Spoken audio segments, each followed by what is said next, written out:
నమస్తే. వైఎస్ జగన్మోహన్ రెడ్డి అయితే ఎవరిని పరామర్శిస్తున్నాడు, ఎవరిని ఓదారుస్తున్నాడు? 2019కి ముందు ఆయన ఎవరిని ఓదార్చించారు, అయితే ఇప్పుడు ఎవరిని ఓదార్స్తానికి వెళ్తున్నాడు? మొత్తానికి జైళ్ళని ఓదార్స్తానికే జగన్ వెళ్తున్నాడా? అయితే ఎందుకు వెళ్ళాడు, ఏంటి అక్కడ జరిగిన ప్రెస్ మీట్లో ఏం జరిగింది? దీనిపైన మనతో మాట్లాడడానికి సీనియర్ జర్నలిస్ట్ కనకదుర్గ వడ్లమణి గారు ఉన్నారు. వారిని అడిగి తెలుసుకుందాం. మేడం నమస్తే. నమస్తే అండి. మేడం, జగన్మోహన్ రెడ్డి అసలుకి తను ఏ రకంగా ఆలోచిస్తాడనేది ఎవరికి అర్థం కాకుండా అయిపోయింది. ఎందుకంటే ఒక పక్కన వాలంటీర్లని ఏదైతే 2019 నుంచి 2024 వరకు కూడా వాళ్ళు పూర్తి స్థాయిలో ఖచ్చితంగా మీకు పూర్తి భరోసాగా మేము ఉంటాము, మీకు ఇప్పుడు ఇదే లైఫ్ కాదు, మీకు చాలా మంచి లైఫ్ ఇస్తామని చెప్పేసి అన్నాడు. కానీ అక్కడ రిజైన్ బలవంతంగా చేయించి అక్కడ వాళ్ళ యొక్క లైఫ్ని పాడు చేశాడు. అది కాకుండా మిగతా ఎవరైతే వాలంటీర్లు ఉంటారో వాళ్ళని రెన్యువల్ కూడా చేయకుండా వాళ్ళ లైఫ్ కూడా పాడు చేశాడు. అలాంటి వాలంటీర్లని కూడా ఎక్కడా పలకరించలేదు. ఎక్కడో ఒక దగ్గర రెండు దగ్గర చిన్న చిన్న దాడులు జరిగాయంటే వాళ్ళని కూడా వెళ్ళి పలకరించింది తెలియదు. అది కాక వాళ్ళ కాంట్రాక్ట్లు ఇచ్చిన వాళ్ళు ఎవరైతే ఉన్నారో మాకు ఇంకా బకాయిలు ఉన్నాయి అవి రావాలని చెప్పి అన్న వాళ్ళతో వాళ్ళని కూడా పలకరించలేదు. మొత్తానికి వీళ్ళెవరిని ఓదార్చకుండా పిన్నెల్లి రామకృష్ణారెడ్డిని వెళ్ళి ఓదార్చడం కావచ్చు, దాని తర్వాత ఆ కేసులపై ఈరోజు ప్రెస్ మీట్, ఎప్పుడు ప్రెస్ మీట్ పెట్టాడు జగన్. అటువంటి ఇలాంటి ప్రెస్ మీట్ అంటే క్వశ్చన్స్ అడిగినా సమాధానం చెప్పుకుంటూ వెళ్ళిపోయాడు అనుకోండి, కానీ ఇలాగా బహిరంగంగా బయటికి రావడాన్ని ఎలా చూస్తారు? ఆయన ప్రెస్ మీట్ గురించి మీరు ఏం చెప్తారు? జగన్ జైలుకి వెళ్ళాడు, రెండోసారి జైలుకి వెళ్ళాడు. మొదటిసారి అఫీషియల్గా వెళ్ళాడు ఆయన తప్పులు చేసి, అంటే శిక్ష పడి వెళ్ళారు. ఈసారి శిక్ష పడిన వ్యక్తిని పరామర్శించడానికి వెళ్ళాడు. అంటే మీరు చెప్పినట్టుగా అసలు ముందు కార్యకర్తల్ని పలకరించాలి ఆయన, అంతకంటే ముఖ్యం వాలంటీర్స్ని పట్టించుకోవాలి. వాలంటీర్స్కి ఆయన భరోసా ఇవ్వలేదు. నేనున్నాను, నేను విన్నాను అంటాడు కానీ గతంలో అది, ఇప్పుడు నేనేమీ చేయలేను అంటాడేమో, ఇప్పుడు నా చేతుల్లో ఏమీ లేదు అని అంటాడేమో ఆయన ఏదైతే ఎలక్షన్స్ ముందు నుంచి కూడా అదే మాట అంటూ వస్తుంది, నేను ఇంకేం చేయలేను అదే పాప ఆయన ముందే ఫిక్స్ అయిపోయాడు. నేను ఇంతకంటే ఏమీ చేయలేను, నాకు చేత కాదు, అక్కడ ఉన్నది పెద్దలు కూటమి అంటూ మాట్లాడేవాడు. అంటే మనిషి ఎప్పుడూ కూడా అది కాంప్లెక్స్తో ఉంటేనే అట్లాంటివి వస్తాయండి. మనిషికి కాంప్లెక్స్ ఉండద్దు. ఫస్ట్ ప్రాబ్లం ఏంటంటే జగన్మోహన్ రెడ్డి గారికి కాంప్లెక్స్ ఎక్కువ ఆయనకి.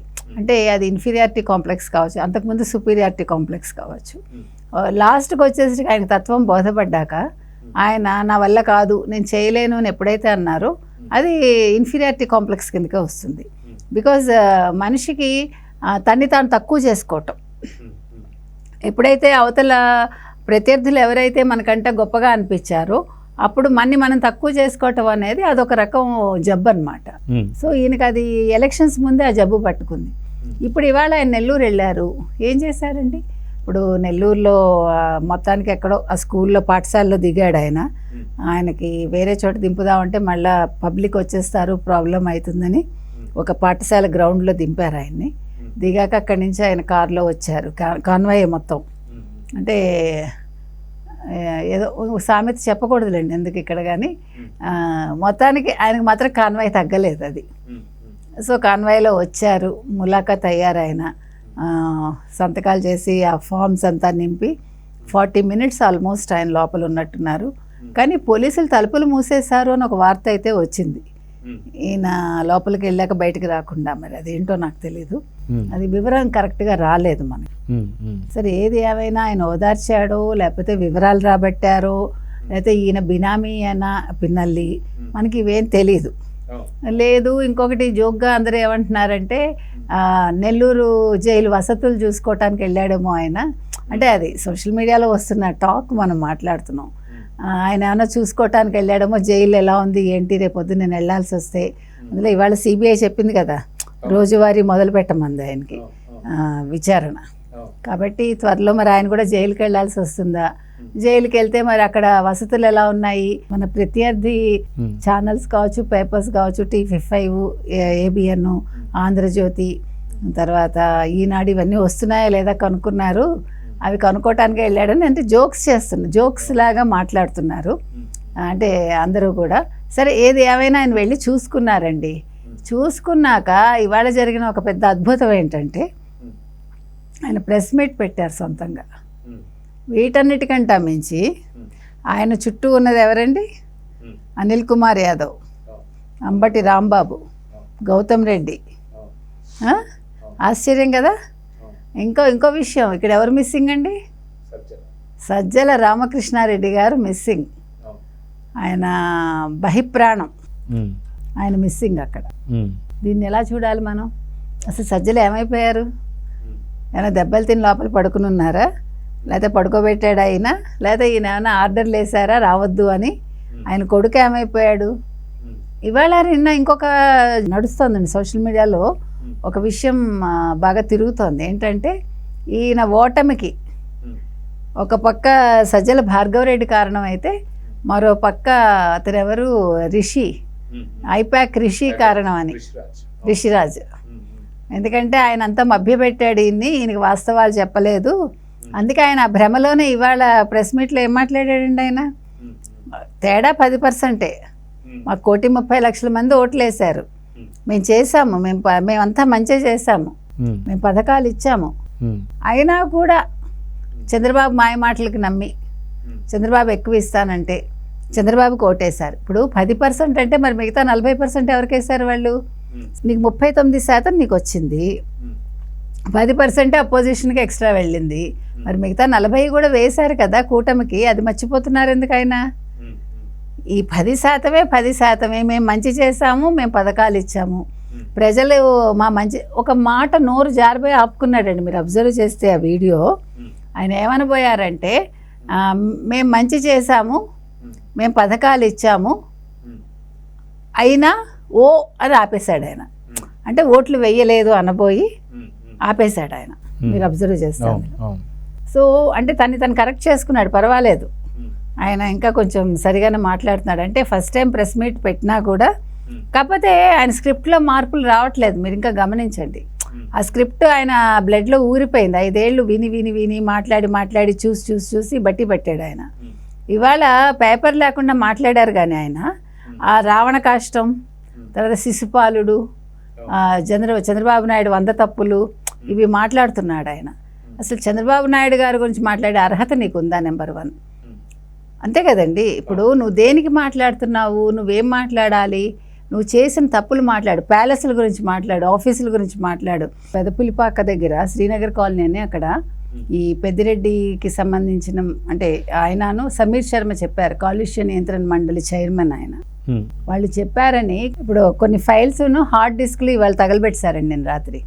అది లక్కీగా ఒక తెలుగుదేశం కార్యకర్త చూసి ఆ బోడే ప్రసాద్ గారిని పిలిచి, తర్వాత తెలుగుదేశం కార్యకర్తలను పిలిచి వాళ్ళని పట్టుకున్నారు.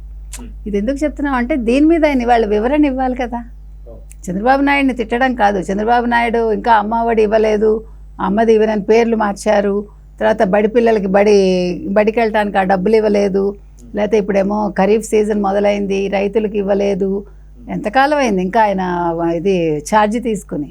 ఇవాళకి 1 మంత్ రిజల్ట్ వచ్చి 4వ తారీఖు, ఆయన 12వ తారీఖు తీసుకున్నారు. నువ్వు చేసిన తప్పిదాలకి అక్కడ చేస్తున్నారు కదా, ₹1 లేకుండా చేసావు, దాని మీద మాట్లాడు ముందు. నీకు దమ్ము ధైర్యం ఉంటేనండి జగన్మోహన్ రెడ్డి గారికి, ఓకే మేము ఇగో ఈ శాఖల్లో మొత్తం డబ్బులు మేము తినేసాము, లేదు మేము మళ్ళించామని చెప్పమానండి. నువ్వు డబ్బులు ఇవ్వకుండా నువ్వు చంద్రబాబు నాయుడు గారిని ప్రశ్నించే హక్కు నీకు ఎవరిచ్చారు? నువ్వు ప్రతిపక్షం కూడా కాదు ఈరోజు, నీకు ప్రతిపక్ష హోదా కూడా లేదు. నువ్వు ఇప్పుడు జనాల్లోకి వెళ్ళటం కోసం నువ్వు మాట్లాడద్దు. నువ్వు చంద్రబాబు నాయుడిని లేకపోతే చెడ్డవాడిని చేయటానికి, నువ్వేదో ఓట్లు తెచ్చుకోవటానికి నువ్వు మాట్లాడద్దు. ఎందుకు చెప్తున్నావంటే, అసలు ఇవాళ ఆయనకి ఏ హక్కు లేదండి మాట్లాడటానికి. నేను ఎంతసేపు మంచి చేశాను ప్రజలు ఓటేయలేదు, నేను మంచి చేశాను ప్రజలు ఓటేయలేదు. మరి మంచి చేస్తే ఎందుకు వేయరు? 10% ఎక్స్ట్రా వచ్చినా 50%, 51% వచ్చింది వాళ్ళకి. 164 సీట్లు వచ్చాయి. దాని గురించి మాట్లాడు. నువ్వేం చేయలేదో నీకు తెలుసు, నీ మంత్రులు ఏం చేశారో నీకు తెలుసు. నువ్వు ఇవాళ పిన్నెల్లిని ఎలా వెనకేసుకొస్తావు? అసలు పిన్నెల్లి తప్పు చేయలేదని చెప్తున్నాడు. సిట్ వాళ్ళు వచ్చినప్పుడు ఆ 3 రోజులుట ఎవరు కంప్లైంట్ ఇవ్వలేదుటండి. కంప్లైంట్ ఇవ్వకపోతే నువ్వు దాచిపెట్టావు, నీ మనుషులు దాచిపెట్టారు. అది అనుకోకుండా ఒకళ్ళు నీ మనుషులే బయట పెట్టారు కాబట్టి అది బయటకు వచ్చింది, లేకపోతే ఎందుకు వస్తుంది? నీ దగ్గరే ఎవడో నీ విధానం నచ్చక బయట పెట్టాడు ఆ వీడియో. మీరు అన్నీ దాచిపెట్టారంటే సిట్ వాళ్ళు కూడా ఆ రకంగా ఉన్నారు ఆ రోజు. ఎప్పుడు మారిందండి వ్యవస్థ? ఎప్పుడైతే బీజేపీ కూటమిలోకి వచ్చాక వెంటనే కూడా వ్యవస్థ మారలేదు. మీకు టైం పట్టింది దానికి కూడా. ఒప్పుకోవాలి వాస్తవాలు, బీజేపీ వాళ్ళైనా సరే. ఆ తర్వాత కదా వాళ్ళు ఎప్పుడైతే డీజీపీని మార్చి కొంతమంది పోలీస్ అధికారులని మార్చాక కదా కొంచెం వ్యవస్థ కాస్త గాడిన పడింది. చివరికి వచ్చేసరికి గాడిన పడింది. ఎప్పుడు కేంద్ర ఎన్నికల సంఘం వినడం మొదలు పెట్టాక మొత్తం పరిస్థితులన్నీ చక్కబడ్డాయి. అది వాళ్ళు ఊహించలేదు. పిన్నెల విషయం ఎందుకు బయటకు వచ్చింది ఈరోజు? నువ్వు పిన్నెలని ఎలా సమర్థిస్తావు? అసలు నువ్వు ప్రెస్ మీట్ ఎందుకు పెట్టావు? అసలు నువ్వు ప్రజలకు ఏమని ఇస్తున్నావు సందేశం? అంతే కదండి, నువ్వు ప్రజలకు ఏం సందేశం ఇస్తున్నావు? నువ్వు అంటే తప్పు చేస్తే నేను వాడిని వెళ్ళి హత్తుకుంటాను, వాడికి నేను ధైర్యం చెప్తాను, అతను నా బినామీ అని చెప్తావా నువ్వు?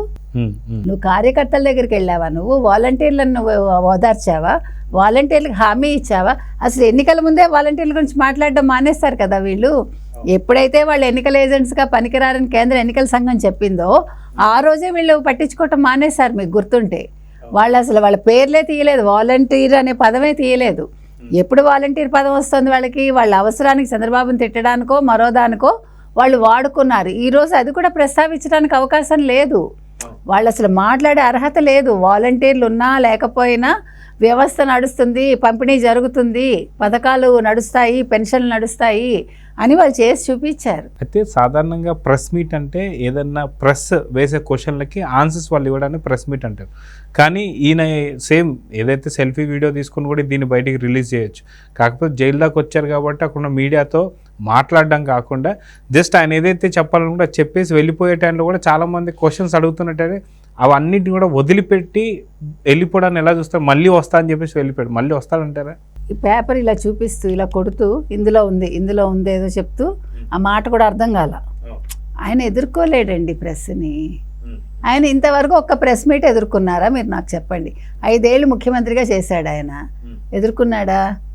ఇప్పుడు తను చెప్పదలుచుకుంది బట్టి పెట్టారు, వచ్చి చెప్పాడు ఆయన. అంటే నేను కూడా అంటే ఇప్పుడు అవసరం ఉంది కదా, ఇప్పుడు ప్రజల్లోకి రావాలి కదా. నిన్నటి వరకు అవసరం లేదు. 5 ఏళ్ళు ప్రజలు నాకు ఇచ్చేసారు ముఖ్యమంత్రిగా, ఇంకా అవసరమేముంది బయటకు రావడానికి? నేను హ్యాపీగా ప్యాలెస్లో ఎంజాయ్ చేశాను, పరదాలు కట్టుకుని బయటకు వచ్చాను నేను.